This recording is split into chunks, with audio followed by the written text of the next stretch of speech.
Good morning, student. Myself L.N. Meena, Government PG College Dausa, BSc part 2 electronics के अंतर्गत bipolar transistor में अपना जो टॉपिक चल रहा है कैरेक्टरिस्टिक कर्व्स ऑफ ट्रांजिस्टर, उसमें कॉमन बेस कैरेक्टरिस्टिक कर्व के अंतर्गत आउटपुट कैरेक्टरिस्टिक कर्व पिछले लेक्चर में अपन की थी। आज अपना है इनपुट कैरेक्टरिस्टिक कर्व्स के बारे में बात करेंगे, जिन्हें हम इमिटर कैरेक्टरिस्टिक कर्व भी कहते हैं। डायग्राम पिछले डायग्राम के अनुसार पीएनपी ट्रांजिस्टर के लिए जो बनाया गया था वही डायग्राम है। उसके लिए हम अब लाक्षणिक वक्र प्राप्त करते हैं और विद्युत परिपथ में उपयोग किया संग्राहक वोल्टता VCB को एक निश्चित मान पर स्थिर रखकर उत्सर्जक वोल्टता VEB को 0.1 वोल्ट या 100 MeV के चरण में बढ़ाया जाता है और उसके संगत परिणामी उत्सर्जक धारा IEB के मानों को मिलीमीटर से ज्ञात कर लिया जाता है।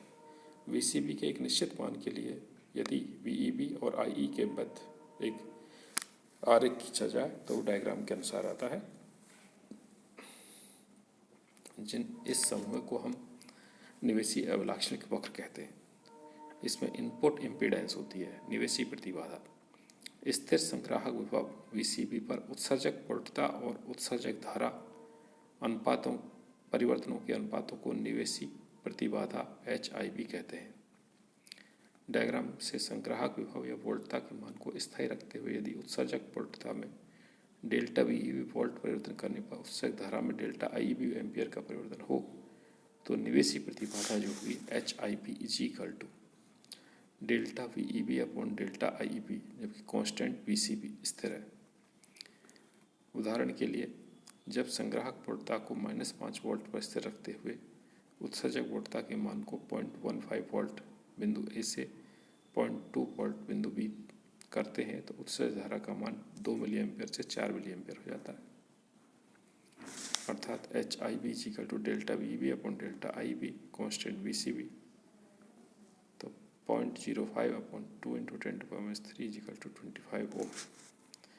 रिवर्स वोल्टेज ट्रांसफर रेशियो, अन्योन उत्क्रम वोल्टता अनुपात, स्थिर उत्सर्जक धारा IE पर संग्राहक वोल्टता और उत्सर्जक वोल्टता परिवर्तन के अनुपात को हम अन्योन उत्क्रम वोल्टता अनुपात कहते हैं HRB।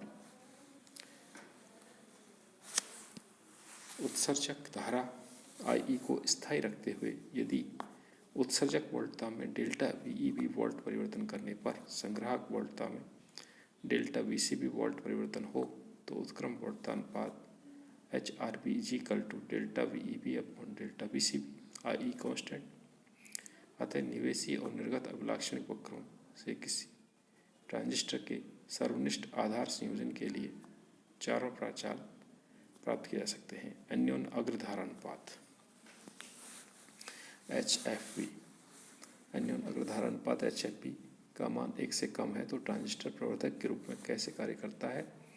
H प्राचालों की उपयुक्त विवेचना और उनके मानों को देखकर एक प्रश्न मन में आना स्वाभाविक भी है। यदि अन्योन अग्रधारा अनुपात सदैव 1 से कम होता है तो ट्रांजिस्टर प्रवर्धक की तरह कार्य कैसे करेगा।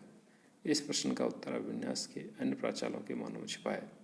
यद्यपि HFP is less than equal to 1 होता है परंतु HIB is less than equal to 1 upon HOP, अर्थात वह निष्ठ आधार अभिविन्यास की निवेशी प्रतिबाधा 2 से 50 ओम और निर्गत प्रतिबाधा 100 से 1 मेगा ओम से बहुत कम होती है। अतः निर्गत वोल्टता और निर्गत शक्ति निवेशी वोल्टता और निवेशी शक्ति से अधिक होती है।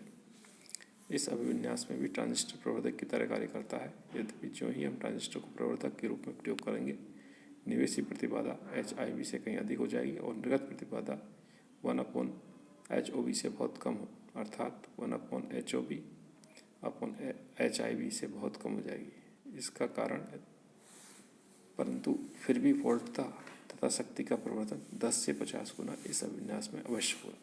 Thank you.